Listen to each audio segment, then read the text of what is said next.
The George W. Ball Lecture for 2022. The George W. Ball Lecture is one of the most prestigious events that we have here at SEPA every year. I'm the interim dean. My name is Tom Christensen. And I am very happy today to begin the George W. Ball Lecture and say a little bit about it, and then I'll introduce our esteemed speaker in a moment. The George Ball Lecture is named after the Undersecretary of State in the administration of Presidents Kennedy and Johnson. And George Ball was famous in the world of politics and also in the world of political science for being a bit of an intellectual rebel and a rebel in his advising to his leaders. He wrote a confidential memo to President Johnson in 1965, think about that, 1965, which he titled A Compromise Solution in South Vietnam. He was arguing against U.S. military intervention and escalation in Vietnam, and suffice it to say, his views were not mainstream in the Johnson administration. So each year, SEPA welcomes a visiting faculty member to serve as the George W. Ball Professor. Individuals should have demonstrated a record of thoughtful and innovative contributions to international understanding in the spirit of George Ball. And it's hard to imagine a more qualified person than our speaker today, His Excellency Juan Manuel Santos. He joins us this semester at SEPA as a teacher, and he's going to give the Ball Lecture tonight. President Santos served as President of Colombia from 2010 to 2018 and was the sole recipient of the Nobel Peace Prize in 2016 for, quote, his resolute efforts to bring the country's more than 50-year-long civil war to an end, unquote. And that's quite an achievement. President Santos was kind enough to give me a copy of his book, and I noticed, you get blurbs. Books get blurbs, right? But I saw a blurb that was really meaningful, and it was from Tony Blair. And he said that President Santos' peace deal was harder to achieve than the peace deal in Northern Ireland. And that's pretty impressive, because that was a pretty tough deal to pound out. He was also one of the initial promoters of the Sustainable Development Goals that became the World Agenda in 2015. He also started this special session at the UN General Assembly on the world drug problem, and he had expertise coming from Colombia on that issue. He was also a founder and architect of the Pacific Alliance, the most successful economic integration program for Latin America. So he covers all the things that the students at SEPA are interested in, if you think about it. And he served in various functions that represent that diverse set of interests. He was Minister of Foreign Trade, Minister of Finance, and Minister of Defense. And I know from my personal meeting with him, when he was a young professional, he represented Colombia in the International Coffee Consortium in London, which is a very important position when you're from Colombia.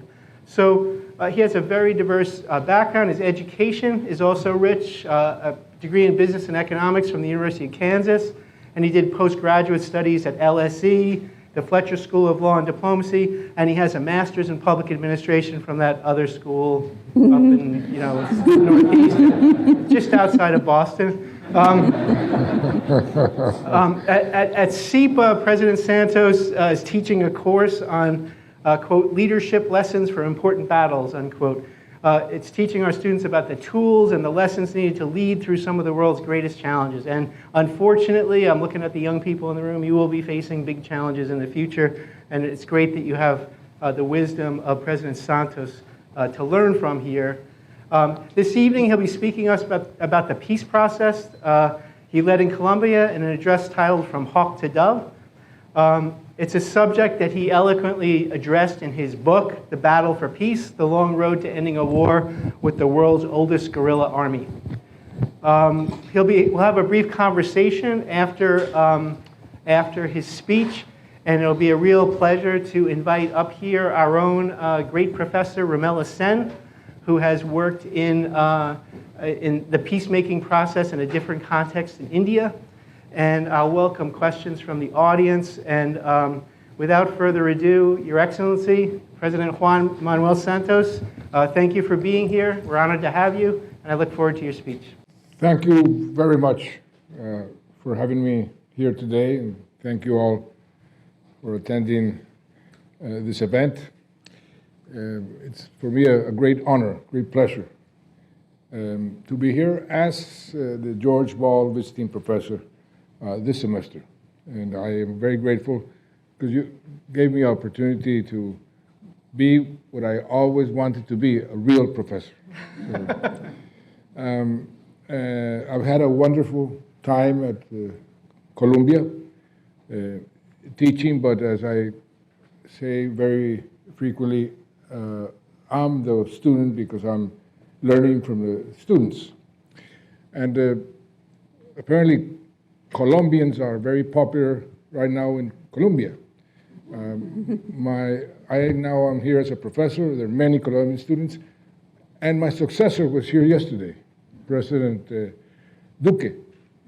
I don't want to comment on what he said because I don't want to spoil his trip to New York. So I will refrain from making any comments. As a young man, I was a cadet in the Naval Academy. And the first valuable lesson that I was taught was how to sail. This lesson was captured perfectly in a phrase of the Roman philosopher Seneca. It goes like this: ignoranti quem portum petal, nullusus ventus est. For those of you who don't know Latin, this essentially means if we don't know what port we are steering towards, no wind is favorable to us. And I am inclined to a bit more of a positive interpretation. When we know which port we are steering towards, even the most contrary winds can be used in your favor, can help you reach your port of destination.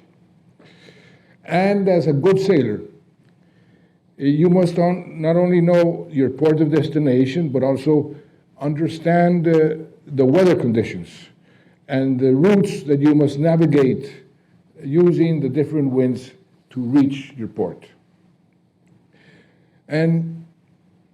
But what port of destination, and this is a school of leadership, what should be the port of destination of every leader? And one would think that common sense would say, well, to be successful, but successful how? And I would like to share with you what I believe to be the most beautiful definition of success, which is one that was written by Ralph Waldo Emerson. What is success? To laugh often and much, to win the respect of intelligent people and the affection of children, to earn the appreciation of honest critics and endure the betrayal of false friends, to appreciate beauty, to find the best in others, to leave the world a bit better, whether by a healthy child, a garden patch, or a redeemed social condition. To know even one life has breathed easier because you have lived. This is to have succeeded. Well, I've been trying to achieve this kind of success during my whole life. It hasn't been easy. As a matter of fact, it's never easy. You will always find unexpected obstacles, and you must be willing to change your course, change your views, without sacrificing your values and your principles. Many times things don't go as you planned them. And you have to be open-minded and to learn to adapt to changing conditions. So learning from history, from the experience of others, and from my own experience, I myself changed on many occasions, and I want to share with you 3 occasions. One is how I changed from being a hawk to being a dove in the search for peace. I studied the peace process around the world, studied the peace processes of all my predecessors who had failed. Why had they failed? What could I learn from other peace processes? And so I discovered 3 conditions that were necessary for a successful peace process. One was to tilt the balance of military power in the favor of the state, because if the guerrillas even thought that they could win through violent means, they would never negotiate in good faith. And a second condition was the commanders of the guerrillas, and this was the most powerful and oldest guerrilla movement in the whole of the Western Hemisphere.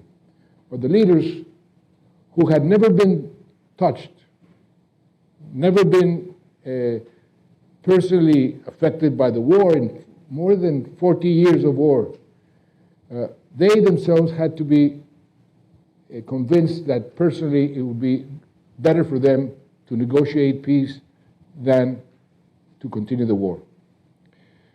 And these 2 conditions I was able to fulfill when God gave me the opportunity of being Minister of Defense.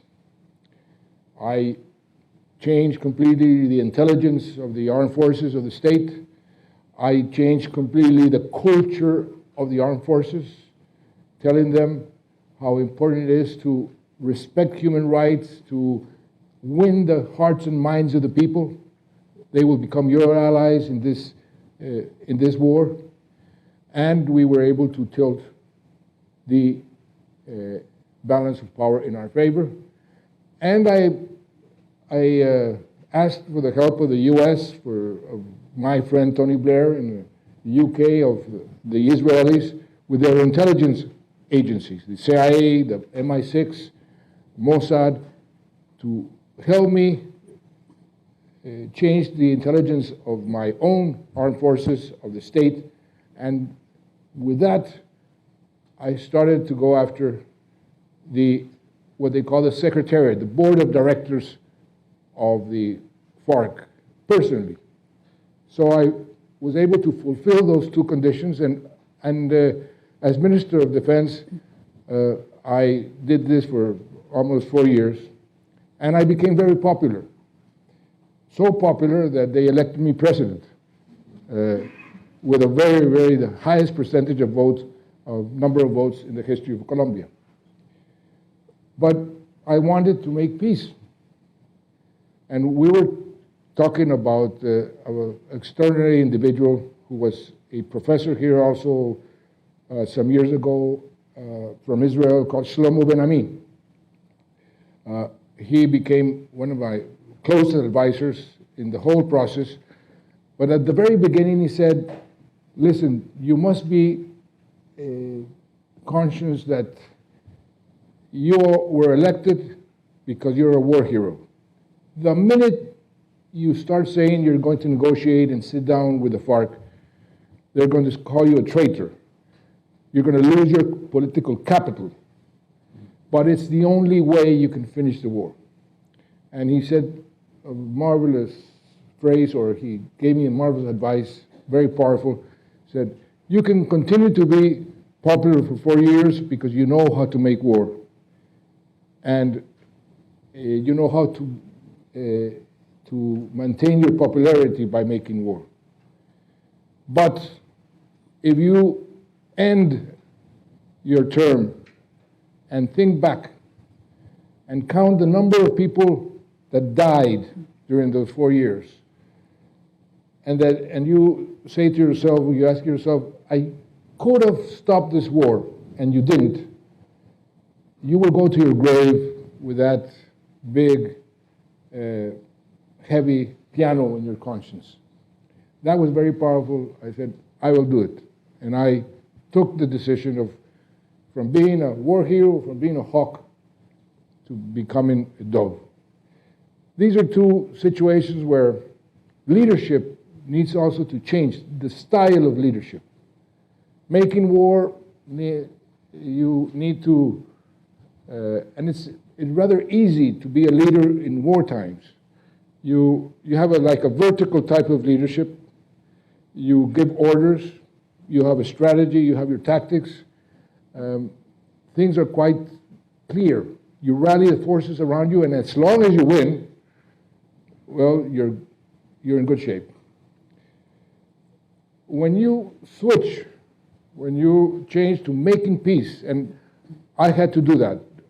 I had to lead a war, but then when I started the negotiations with the FARC, I had to lead my country making peace. That is much more difficult. And it's another type of leadership. It's more of a horizontal type of leadership. And instead of giving orders, you need to persuade. You need to be a teacher.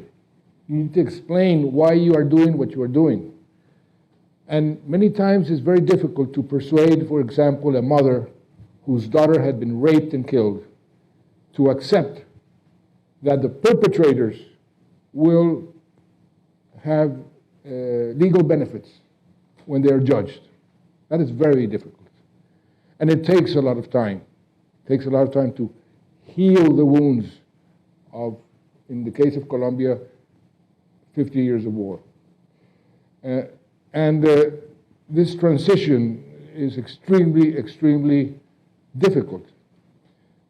But the port of destination was always the same. And that is what's so important.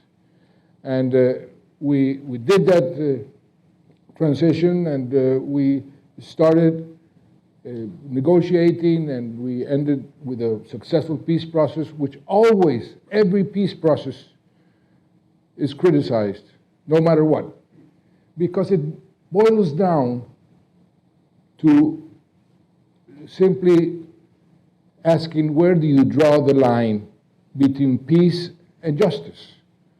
My instructions to my negotiators were, how much peace, how much justice, and please try to obtain as much justice as possible that would allow us to have peace.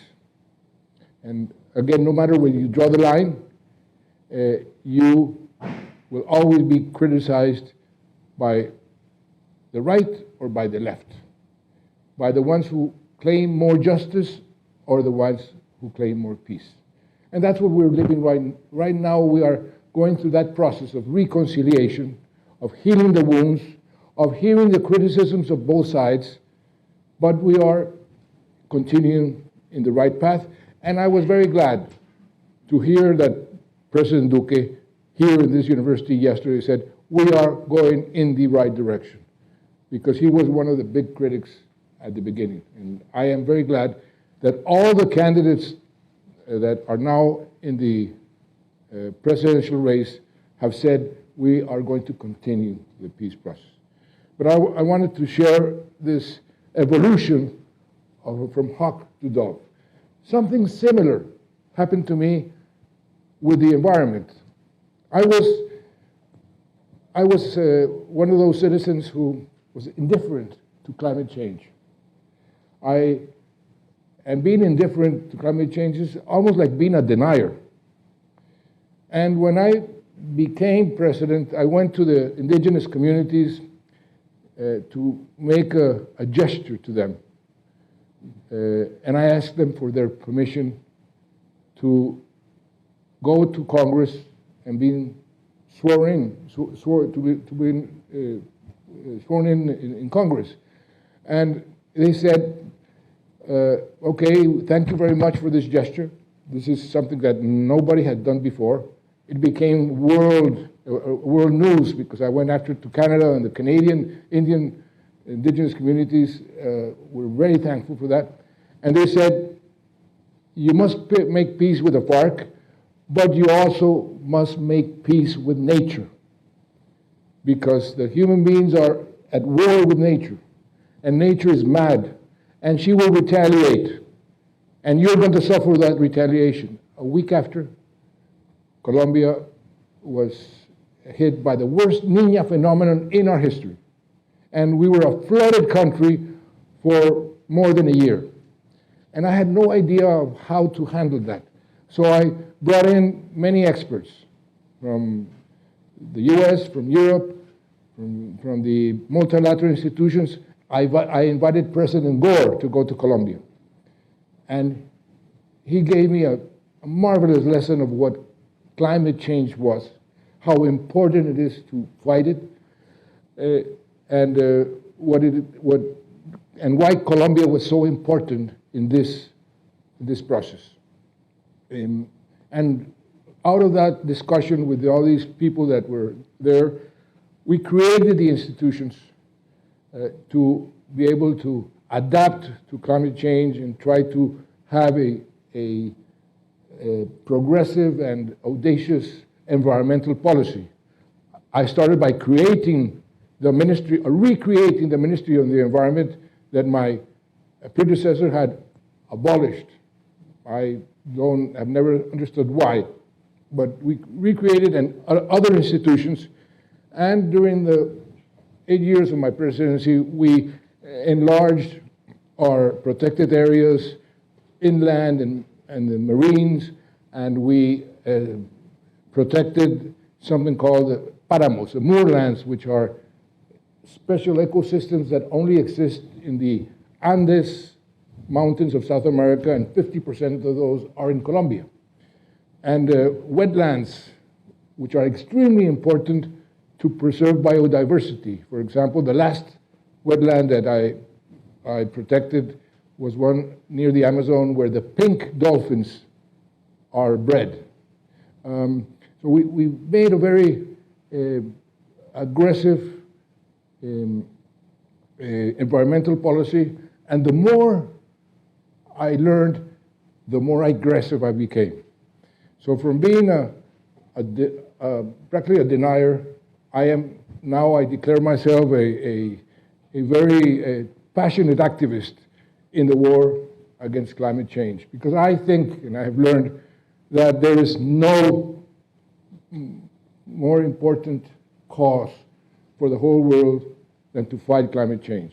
I'm worried, for example, that the war in Ukraine is diverting the priorities of the world in this respect, and that the increase in the price of oil and the increase in the price of coal and what is happening is in a way lowering the enthusiasm to continue fighting climate change. I think it's a big, big mistake. I also, from these discussions at the beginning of the government, the two marvelous ladies that were with me suggested to me, they touched my ego and said, "President, do you want to be a world leader?" And I said, "Of course I want to be a world leader." Why? Because you can make and lead a process that I think is extremely important and necessary. The Millennium Goals that expire in 2015, that was in 2011-12, they should be renovated, but with two ingredients. First, the developed countries, the rich countries, must be responsible. And second, and most important, the environmental component must be present. And that's how the discussion for the SDGs started. I went to the Rio +20 summit in June of 2012 and made officially the proposals for the SDGs, which became the world agenda in 2015 here in New York, in a marvelous General Assembly that was historic because not one country abstained. Every single country voted for this agenda.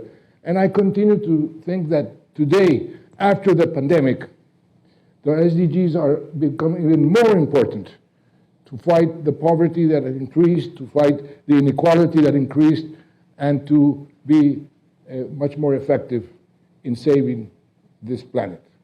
So that was another transition that I made from being a denier to being a green activist defending the environment. The third transition, out of my own experience, has to do with the war on drugs. Declared 50 years ago or more by the United Nations, by President Nixon, and Colombia has been the country that has suffered the most in this war on drugs. I was a good student, and I sort of had the idea of following the rules by the book. You know, the agenda then and still now is you have to have a punitive, you have to repress the drug trafficking at every level, in each link of the chain. And that's what we did for many years. And Colombia sacrificed their best leaders, their best judges, their best policemen. The blood that was spilled in Colombia in the war on drugs, no other country has made a sacrifice. And when I became Minister of Finance, I started to see if I could fight the link of the financial transactions, go after the money.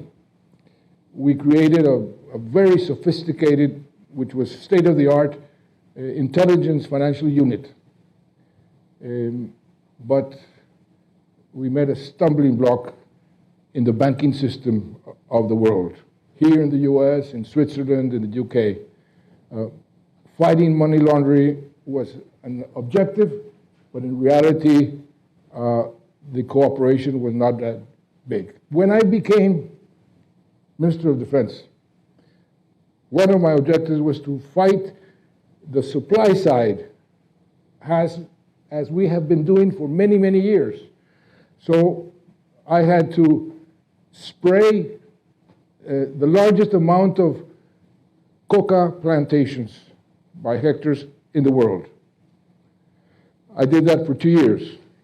I eradicated forcefully with our soldiers and our policemen the largest amount of hectares of coca plantations.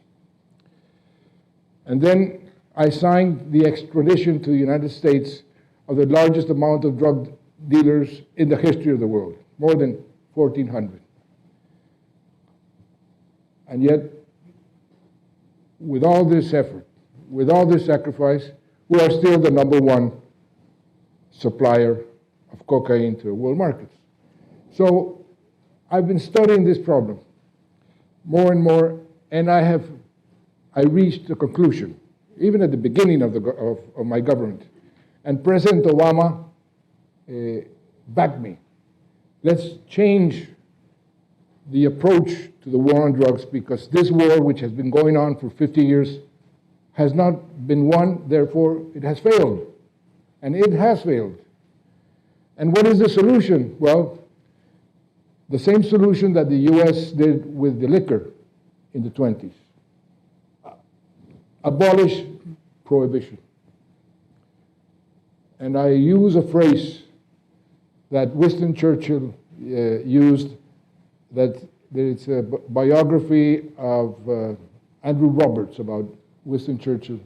He says that Churchill in the 20s went through Canada to California by rail.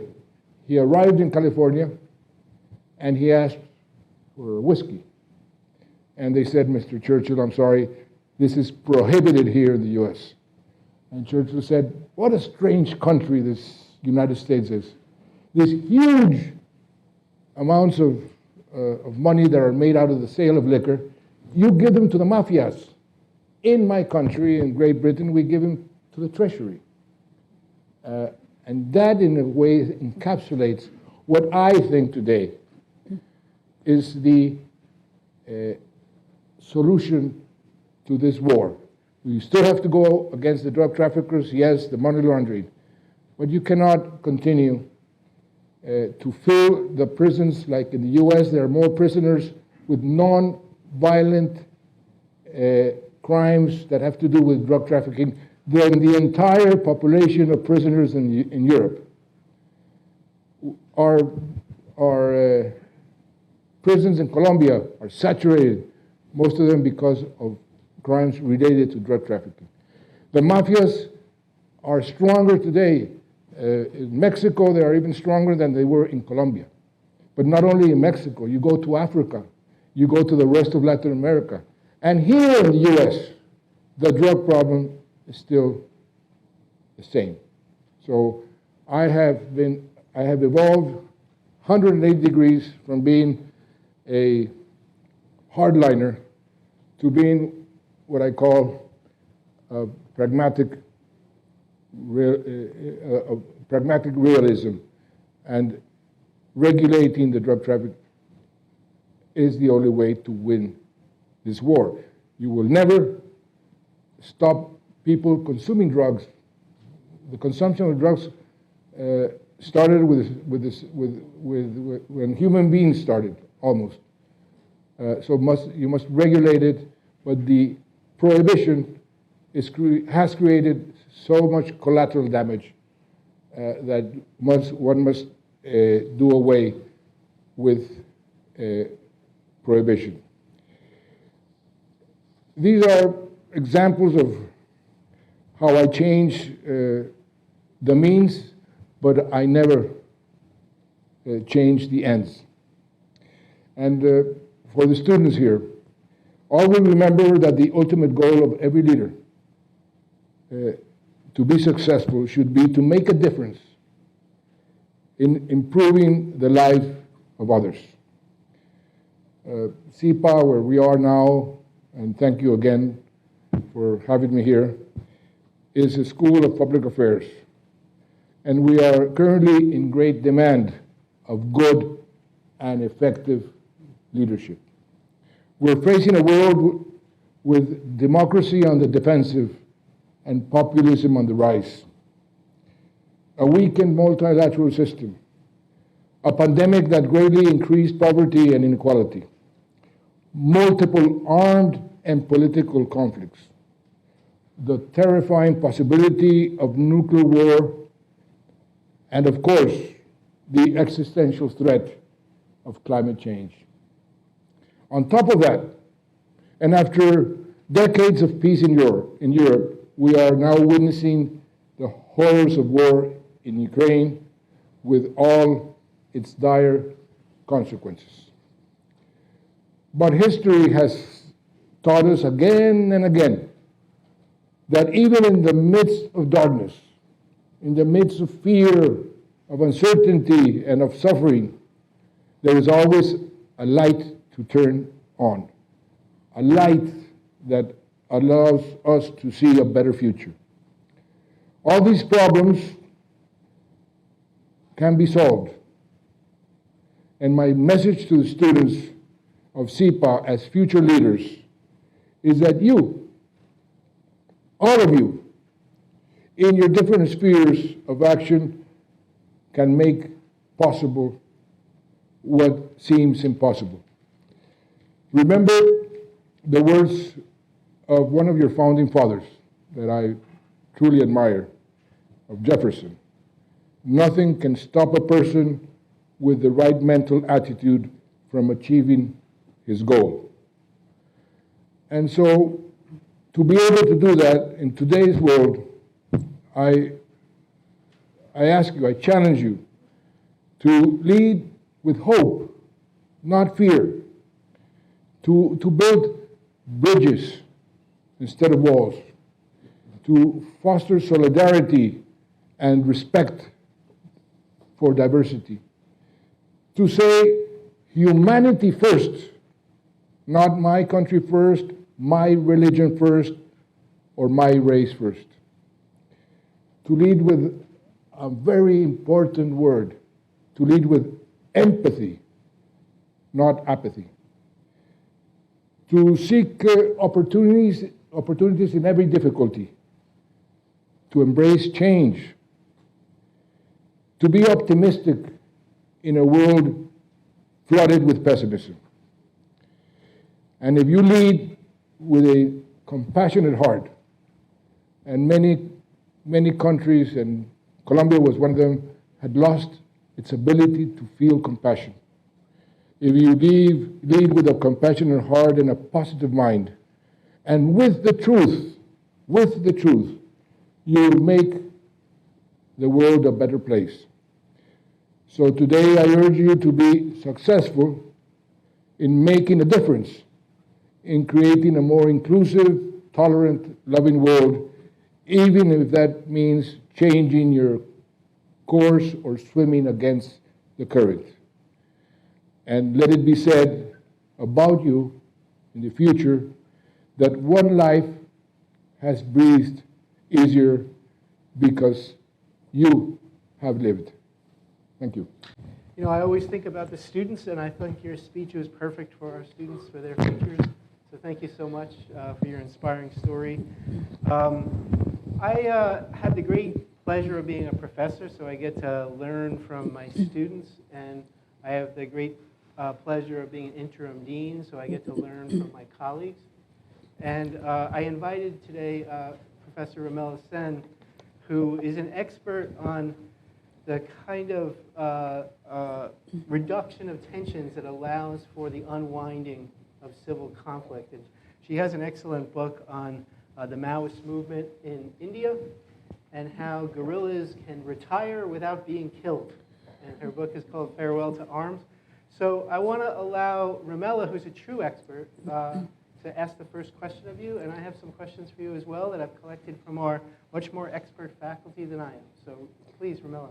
Thank you. Thank you so much. Thank you so much for a great lecture. It's not every day that we get the opportunity to hear, see, and even talk to somebody like you, and I'm really thankful for this opportunity. So I was doing a bit of homework for this role that I have today, and I read that you were a journalist at some point, and you mentioned about your naval career. You were the Minister of Finance, the Minister of Defense, the President of the country, and then you won the Nobel Peace Prize. Must have been really easy. Sorry, cakewalk, really. But don't worry, I'm not going to ask you to teach all of us about that. What I'm going to ask you today more is about the legacy that you're leaving for Colombia and for the rest of the world. And let me just give you a little bit of context here. I have been following the developments in Colombia recently, and I see that a lot of the human rights activists are now getting attacked. These are targeted assassinations. A lot of the former FARC combatants that really signed the peace deal are getting killed. Also, I think it would be fair to say that both the population and the politicians are really divided on the peace deal. You mentioned a little bit of that left-right divide. So given this kind of a situation and this kind of political situation in the country, I wanted to ask, how do you think you're going to protect the legacy that you're leaving for Colombia, the importance of the peace deal, and also the land reform issue that you have mentioned in your work, that's an important part that's not been happening. So what do you think, what are you going to do in the next 5-10 years to protect the legacy of the peace deal? That's a very good question and very relevant to what is happening right now. The peace process in Colombia is unique in many ways. First, it's the first and only peace process that has been negotiated under the umbrella of the Rome Statute. And because of that, it's also the first peace process that put the victims and their rights in the center of the negotiation. What are the rights of the victims that were stipulated to be guaranteed? The right to justice, the right to reparations, the right to the truth, and the right to non-repetition. But we did not only go after what they call the DDR, disarmament, demobilization, and reintegration of the insurgency. We went much further. There's more than 300 pages of the country that addressed also the causes of the conflict, the social injustice. And that's why we negotiated a series of policies that had to do with the rule reform, political reform, guarantees of security in the post-signing of the conflict, the inclusion of ethnic groups like the indigenous groups, the Afro-Colombian. All this is in the agreement. And the Constitutional Court, in a decision that was historic, and I asked them to do that, they said this agreement becomes part of the Colombian Constitution and has to be implemented by the next 3 governments. So in a way it's shielded constitutionally. And politically, the international community has supported the peace process as no other process in the world. The Security Council of the United Nations here in New York has approved more unanimous resolutions in favor of the peace process than any event since its creation. And so the pressure of the international community, as a matter of fact, my successor, Duque, was here yesterday in the afternoon, but was in the morning in the Security Council, telling the Security Council how he had been implementing the peace process. So there's a tremendous pressure from the international community. It's the only thing where China, Russia, and U.S. are agreeing on something. It's the Colombian peace process. It seems funny, but it's the truth. So we have the international community, and internally, yes, the country was divided almost half and half, some in favor, some against. But this happens to every peace process, and the more the time evolves, the more people understand the need for peace. And so the balance is shifting very fast in favor of supporting the implementation of the peace process.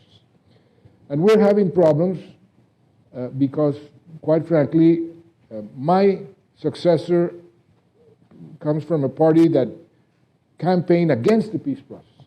And he tried to derail the peace process and tried to stop the peace process. But these forces didn't allow him.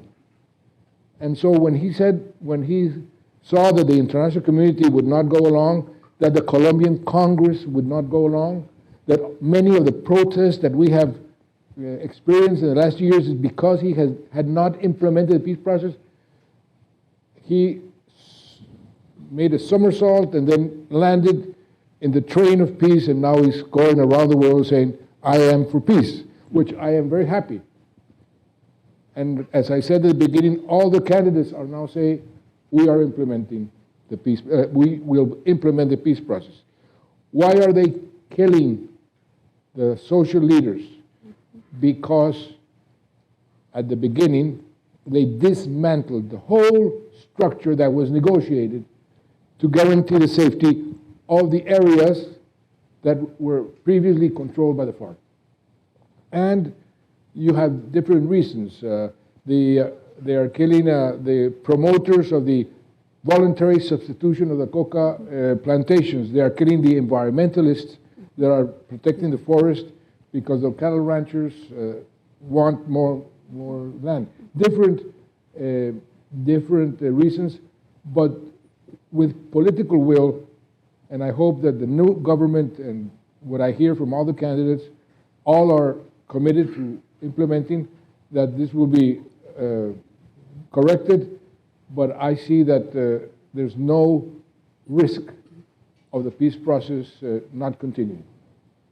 Thank you. Thanks very much. Thank you, Romela, for an excellent question. I want to raise a question from Stephen Biddle, and just as background, when we had our faculty lunch today, I gave President Bollinger 3 books. One was yours, sir, and because we give faculty books at this event. One was Romela Sen's book, And the third was Stephen Biddle's book. And Stephen Biddle talks about insurgency and counterinsurgency. And when you meet someone like you, you were so steeped in this process, you know Colombia backwards and forwards, you know everything that's unique about the country, so you're a true specialist in your own country. And we're social scientists, and we kind of like to draw broad lessons from examples like your fine leadership leading to the peace deal. But you made a point in your speech that you were first a famous hawk. You were a war hero. So you're a war hero, and I wonder, first of all, as part of my question, how important was that stature as a war hero in being a leader in a democracy in the direction of peace? The political capital that you gained by being a war hero. And in my world of U.S.-China relations, there's this phrase, Nixon goes to China. That only Nixon could have broken down the barriers with China because he had such a strong reputation as an anti-communist in the McCarthy period in the 50s and 60s, and no one could really accuse him of being a commie. And no one could accuse you of being soft on the FARC because you had a reputation for being. So is that essential? Because that's really important for voters. If they are trying to choose a leader who could succeed in such a thing, they might be leaning towards someone who never fought in these types of battles. So it's really a two-part question. What made you successful as a war hero in the counterinsurgency? Because counterinsurgencies don't have a great record of success around the world. And then how did you take that success into a peace process that may have generalizable lessons that could travel around the world? You said yourself that you brought in experts like Shlomo Benjamin into your inner circle to get advice from battles around the world. If you were brought in to a battle in a country that you weren't familiar with, you're very familiar with Colombia, but you're not familiar with this country, what general lessons would you convey, both about the counterinsurgency? You said you needed leverage over the adversary. You had to have the upper hand before you started negotiating. How do you get that upper hand, and then how do you turn that into political leverage for a peace deal? I will start with the upper hand. And I'll share with you an anecdote, very important. When I became Minister of Defense, a former commander of the Army, very well-known, famous, and intelligent general, he had retired. He had been a friend of my father, came to me and said, I know that back in your mind, you want to make peace with the FARC. And you are doing the correct thing in war, but I give you an advice. Treat the FARC not as your enemies, but as your adversaries. And I said, and what is the difference? He said, there's a great difference. Your enemies you eliminate. Adversaries, you beat them. But you have to live with them for the rest of your lives. And you have to go and live with the FARC. So treat them as human beings. They all have fathers or mothers. Some have kids. Some have brothers or sisters. Treat them as human beings. That will facilitate the day you want to sit down with them. And at the same time, he said, the army will win not because of the bullets, but because of the moral high ground. So change the doctrine. We had what was called, it was not officially called that, but it was called the Vietnam Doctrine. How many dead people do you have today? And I remember I went and the commander said, we have 20 dead here. That was the indicator of success. I changed that completely. And I said, I need demobilized people, guerrillas, and I gave a military reason. Because demobilized guerrillas will bring you information, valuable information. They will demoralize the guerrillas because if they are demobilizing, they will demoralize, and they will not become victims on the other side. I had a bit of an encounter with my president at that time because he was the one that was happy. I don't say that he was the one who installed this doctrine, but he was happy with it. And at the same time, we started a beautiful process of changing the culture of the army and the police in terms of human rights. Many people from the US went to help me, many people from Europe went to help me, and we were able to change quite dramatically the culture, to the extent that at the end, when I became president,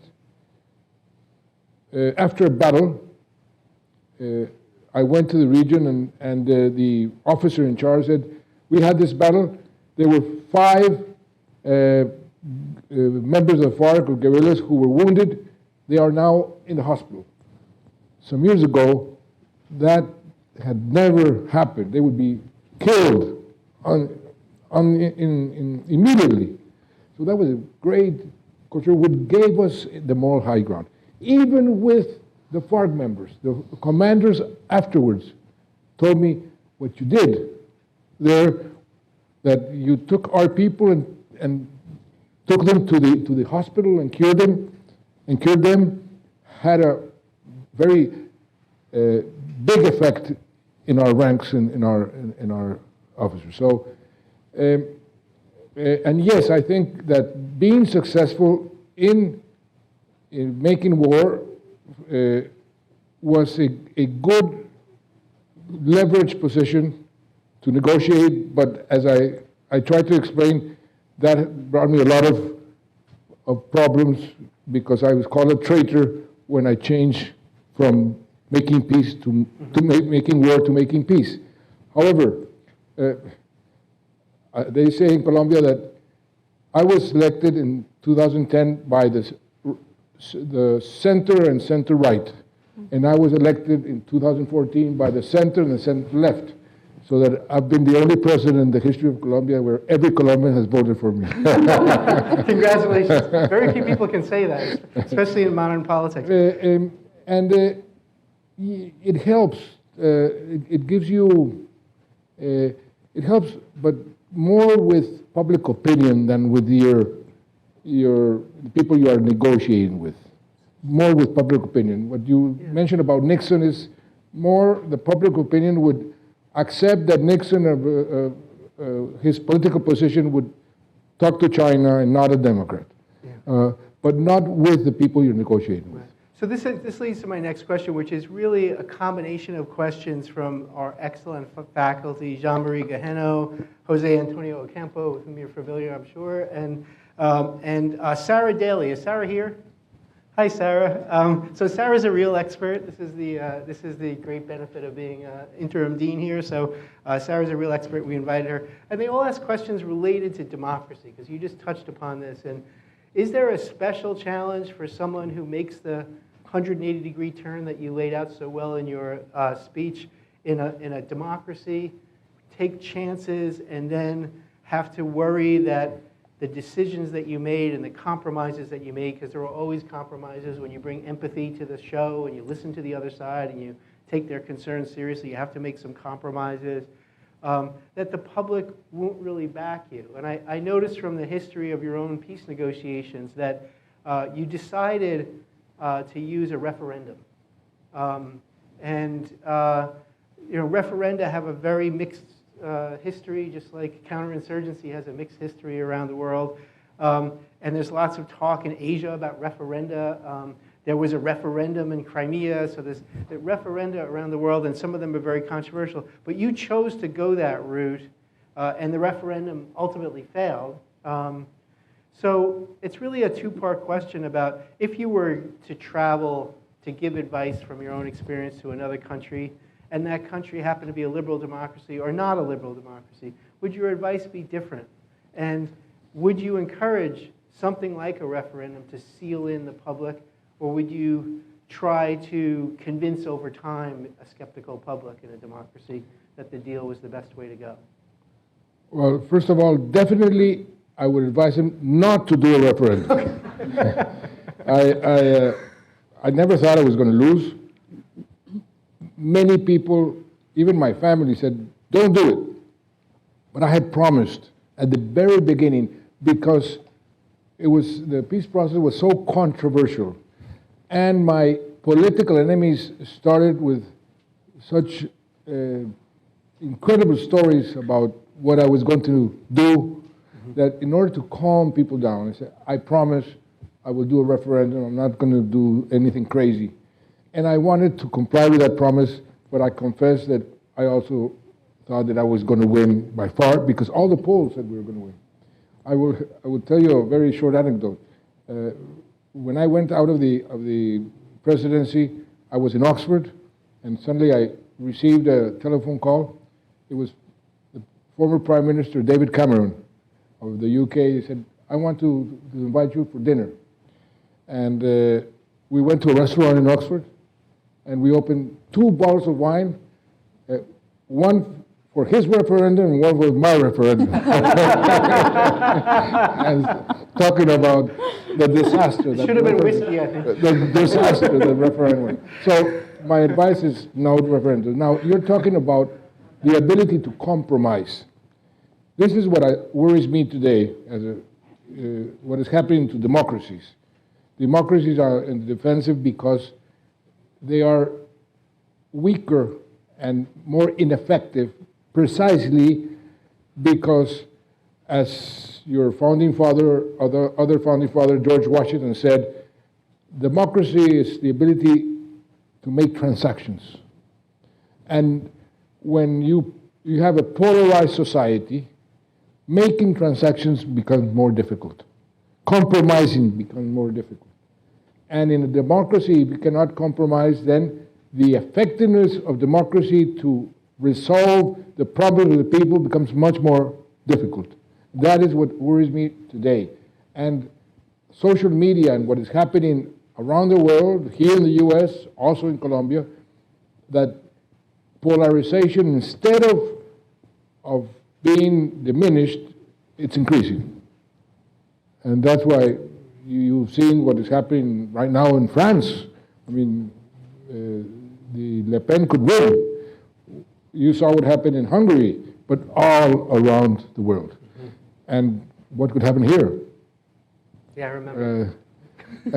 So this is very worrisome about the ability to compromise and make transactions. I think this is a key question. I encourage all of you here at the Colombia, with all your intelligence and expertise, to stimulate the discussion of how the center, the liberal democracy can regain the initiative politically. Thank you. Romello, do you have another question for President Santos? Sure. I wanted to ask you a bit about, let me see which one I want to ask.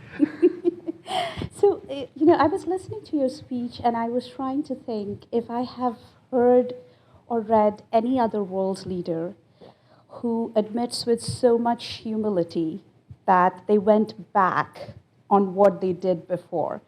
Because we generally hear leaders saying that I did this, and then I did this, and then I did this, and it sounds like a linear process, right? But you made it sound more complicated, that it's more cyclical. So I wanted you to ask if you would give us some examples of some of the unpopular moves that you made. You said that when you turned from a hawk to a dove, you were unpopular in your own support base. Would you give us some other examples of unpopular moves that you made? And I ask this because it's electoral politics, and you have to consider your popularity and your support base. How did you do that? What kind of calculations did you have in mind? What I've learned in my public life is, if you make a mistake and you recognize the mistake, that will help you. If you try to hide your mistake and try to invent an alternative fact, you will be in bad shape. This is something that you were human beings, and people know that their leaders are human beings. So it is good to accept that you made mistakes and you are correcting them. And even, for example, in reconciliation right now, one of the key aspects, one of the other lessons that I learned from talking to the victims, I thought that the victims were going to be the harshest, the more reluctant to accept the peace process. But a former professor that I had went to Colombia and said, when you feel discouraged, when you're about to throw in the towel, talk to the victims. They will re-energize you, and I did that. I have here the director of my foundation right now in Colombia, who was the head of the victims unit. She was in charge of all the victims in Colombia, and I told her, I need to talk at least to one victim a week. You cannot imagine how important that was to re-energize me. I discovered that instead of being very harsh, they always encouraged me to follow through, to persevere. And I said, why are you so generous with a process that is going to mean that the perpetrator, the person who did that to you, is going to have legal benefits? And they said to me, because I don't want other people to suffer what I suffer. That for me was a lesson in life. That's real empathy. And they said, I want above reparations. How much is my daughter worth or my son? No, I want the truth. And I want these people to ask for forgiveness. And that is crucial, to recognize your mistakes, to recognize your crimes, and ask for forgiveness. Parenthesis, another professor from California went to Colombia during the peace process and told me a beautiful story, or a very interesting story. Why do you think Germany has good relations with their neighbors?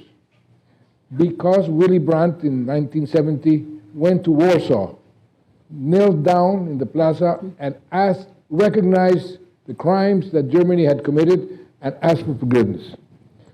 Why do the Japanese have not very good relations with their neighbors? Because they never did that. It's an example of 60, 70, 80 years later, how important it is to recognize your mistakes, tell the truth, ask for forgiveness. And so I think this is a good lesson. So I'm going to ask you a very geeky social science question from a security studies expert. And it has to do with negotiations and commitment and credibility. So there's a lot of literature in my field about the ability to make credible commitments and credible threats.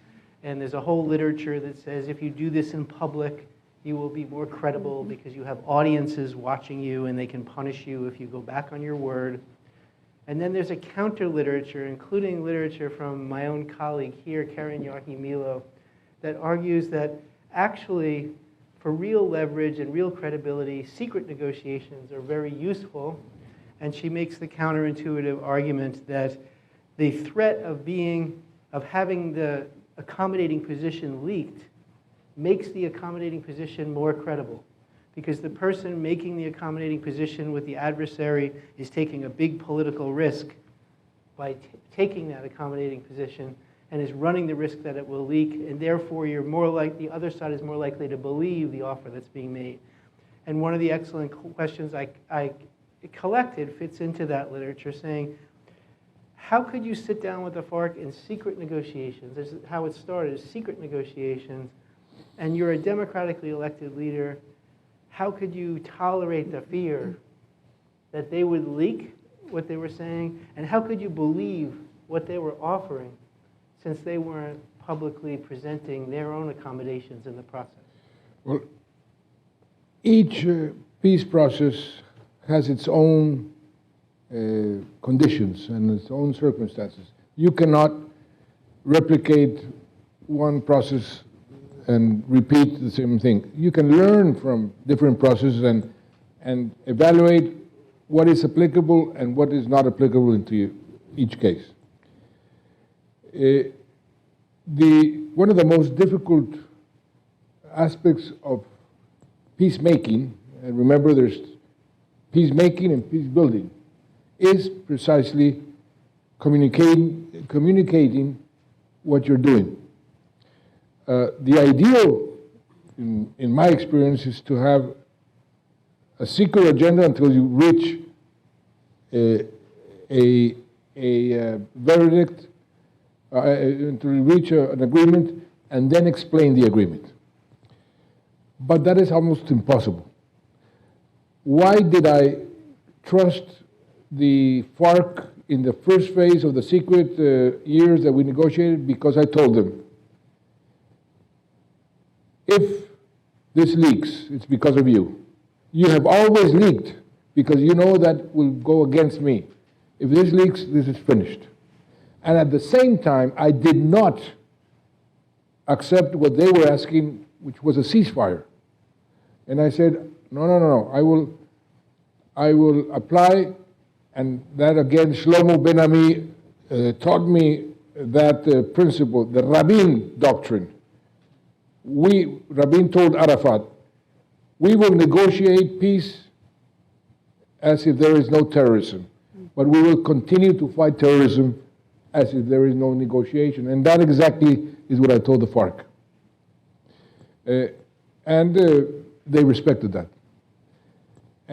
And you have to make, in the process, bold actions. For example, the most difficult decision probably that I had to take in the middle of the process was when the military commander of one of the Colombian regions called me. I was in a city called Cartagena, in the port in the Caribbean, and said, we have located the number one. He was the highest value target of all the targets that the military had. What are your instructions? I had told the FARC that we will continue the war until we reach an agreement, and that thank God I told them that, it would be legitimate for them to kill me, because that would be an act of war. I am the commander of the armed forces. Mm-hmm. And I told him that with those words. And so when he said, we have this guy, I said, please try to capture him. Please, I was thinking of, I don't know how many of you remember when Abigail Guzman in Peru was captured, and he was shown like in pajamas. Mm-hmm. I was thinking of doing something like that, but I knew deep inside that he would not allow the military to capture him. He would die fighting, and so he was killed. Mm-hmm.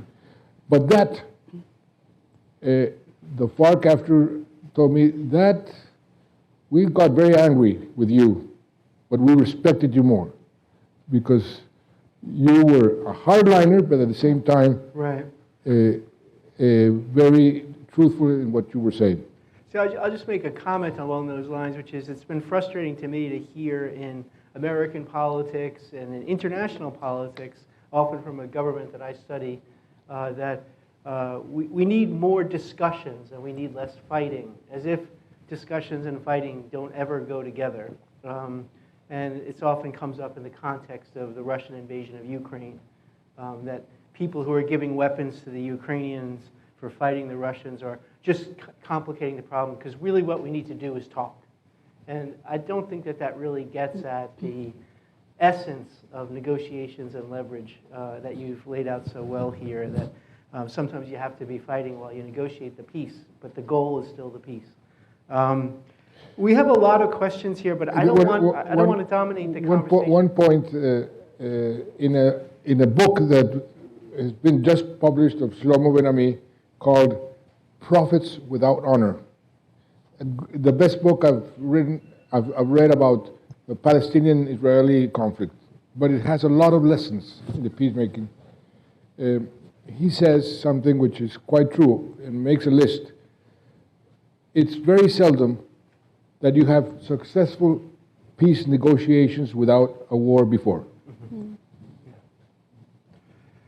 So I have a series of questions here, and I'm sure Rommela has a series of questions, and I did want to open it up to the audience, but we're an educational institution, and I see my esteemed colleagues spread out here, and they're all eager to ask questions.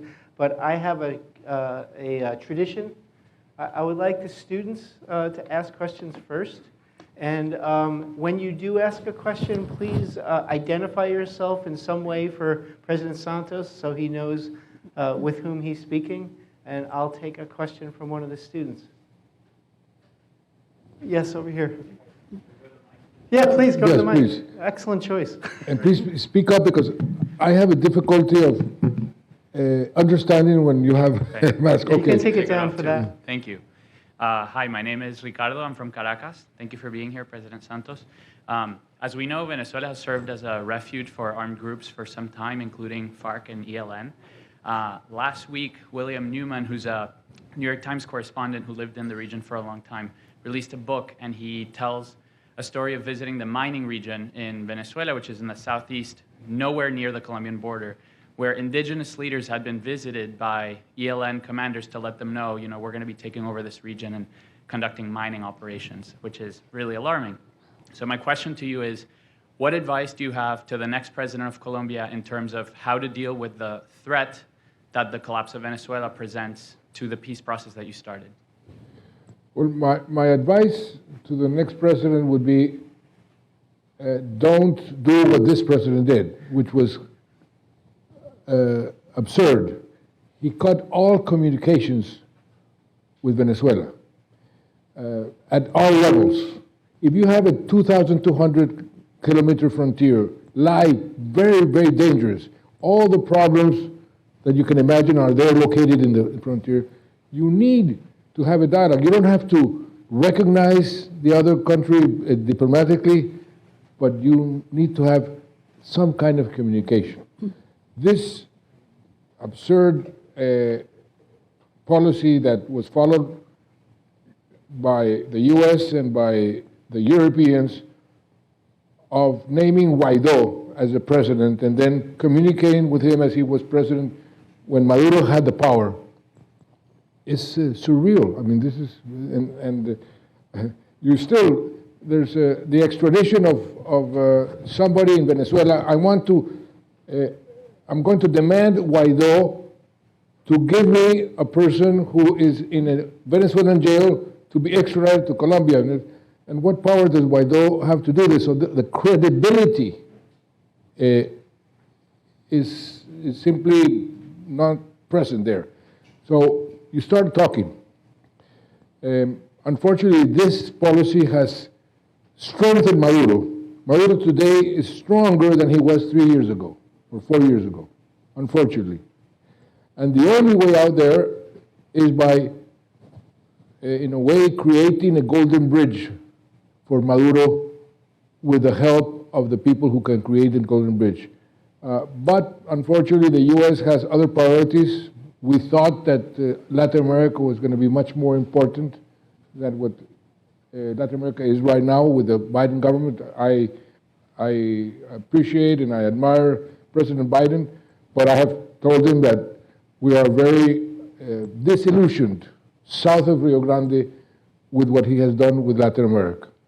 And Venezuela, for example, the ELN, my advice to the next president is do the same thing that I did. You probably remember I was the worst enemy Chavez had, but I made peace with him. Not that he was my best friend, as many people were saying, but I made peace with him to have peace with the FARC. I would make peace with Maduro to have peace with the ELN. It would be in his benefit and, of course, in Colombia's benefit. Thank you. So I did add a question to this excellent question from my experience with the graduate students here from Colombia and other Latin American countries. I understand that Colombia has been incredibly gracious to Venezuelan refugees in a way that most Americans would find very impressive, maybe even startling.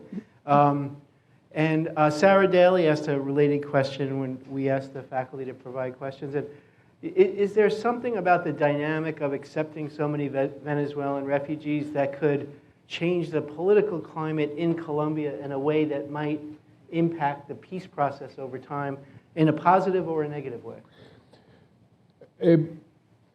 For many years, you all know that Venezuela was the richest country in Latin America, the richest, and still very rich because it has the largest oil reserves in the world. And so, because of the violence in Colombia, for many, many years, people emigrated to Venezuela in search of a better life or trying to avoid violence. And the Venezuelans opened the doors to Colombians for many years. They calculate that between 4 to 6 million Colombians went to Venezuela. So when the situation reversed, I thought that we had to reciprocate. And I said to the Venezuelans, you are welcome here. We will give you health. We will give you access to our public education system, and we will give you access to our job training system, the technical training system, and you are welcome. Fortunately, this government continued with that policy.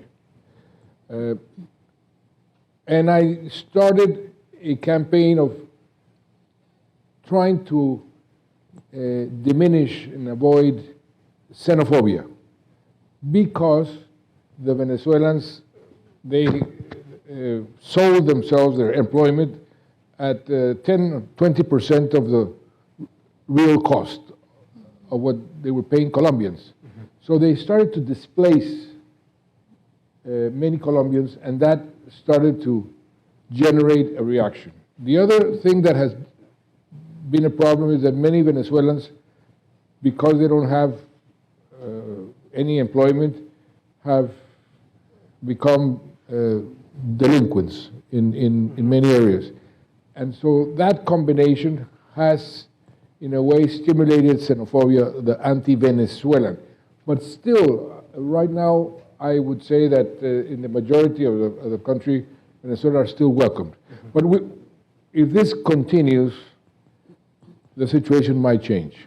Will that impact the peace process over time, do you No, think? I don't think that, because you would not relate that situation with the peace process. Okay. All right, thanks a lot. Another student question, please. Yes, sir.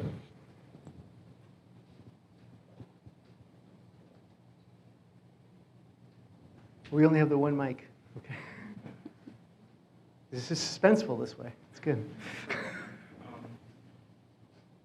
Thank you, President Santos, for your insightful lecture. My name is Kevin Covarrubias, and I'm a master's candidate in the political science department. As we know, China has established closer ties with Latin America since the early 2000s through FDI and diplomatic relations. And just recently, during the Winter Olympics, Argentina announced its decision to join China's Belt and Road Initiative. So I wanted to ask you, how do you see China's relationship with Colombia and Latin America as a whole shaping the future direction of global peace and international cooperation, especially in regard to climate change, the great powers political competition between the US and China, as well as growing concerns that China is encroaching in the American backyard? Thank you. I promise I didn't hire him to ask. China in Colombia, for a long time, and Jose Antonio Campo is a witness of that. Well, they tried to come in, but they came in with their finance, and Colombia did not need their finance. We had an investment grade, we had access to finance, so I always was very reluctant of bringing in the Chinese, because they always come with very harsh conditions in terms of, they even sometimes bring their own labor. However, the Chinese are very aggressive in trying to help, and they won, for example, the bid to construct the metro in Bogota, which is one of the biggest investments that we're doing right now. They, of course, are very interested in being more and more present in Latin America, as they try to do in Africa. They have even bought huge amount of land in certain countries in Africa. They tell me that they own a lot of land in Ukraine that produces food is owned by Chinese. So what I think is that they will continue to be aggressive in trying to establish relations with Latin America to be more present, and that's where the challenge for the U.S. Will be. I am very sorry that the U.S. has not taken the opportunity of filling a vacuum that all of Latin America has. We have a complete lack of leadership from Argentina to Mexico. You don't find one important leader in Latin America. And we have all kinds of problems and all kinds of challenges after the pandemic, with the climate change, with everything. It was a unique opportunity for the U.S. to fill that vacuum and exercise some leadership in Latin America, and they didn't. Fortunately, the Chinese haven't been able to do that either. But Latin America is looking for people to help them and to generate synergies. And if the U.S. is not present, China will fill that vacuum. Thank you. So we only have a few minutes left, and your speech was an excellent, inspiring speech for our students. I would just ask you to speak to them rather than to me. You can look around this room. We have very talented young people who are going to be leaders in multiple countries. What do you think they should be concentrating on now in preparation for their future leadership? You know, what kind of classes should they take? What kind of experience should they try to seize in the next few years to prepare them for what you see the world will look like in 20 years when they've worked their way up to the top of their organizations? You see, I'm very optimistic about my students' futures. Well, I was telling some of your students this morning, I brought in a friend of mine who's the CEO of the Wildlife Conservation Society. We talked about how the economy and everything is sort of converging around the green economy. And that, for example, the carbon market is in the making. And that's probably going to become the largest and most important market by far in the world.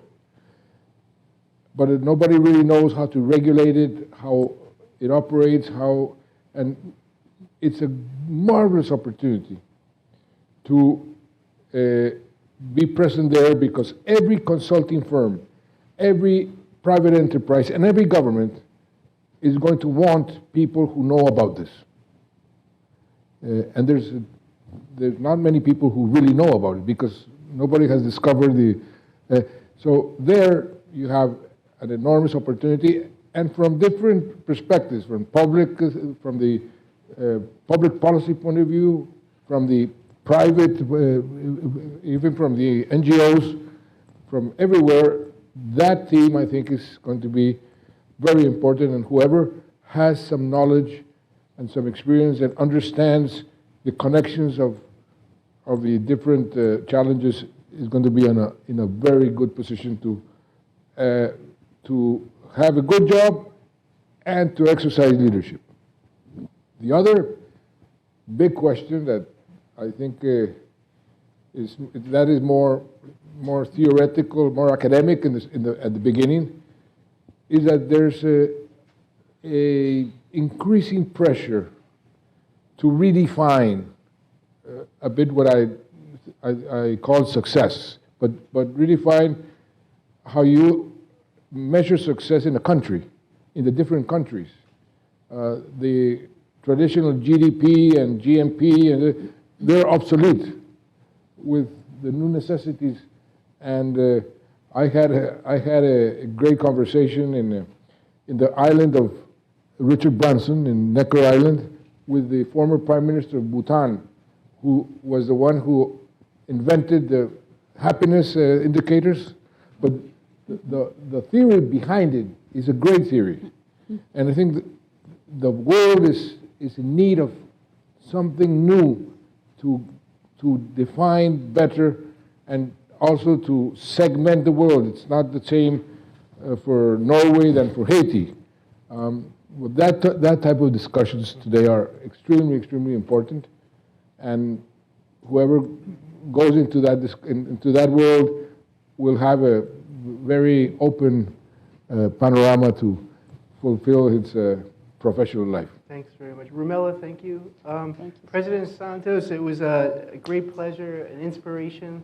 It was a terrific talk, and it was a terrific Q&A. Please join me in thanking President Santos for his presentation.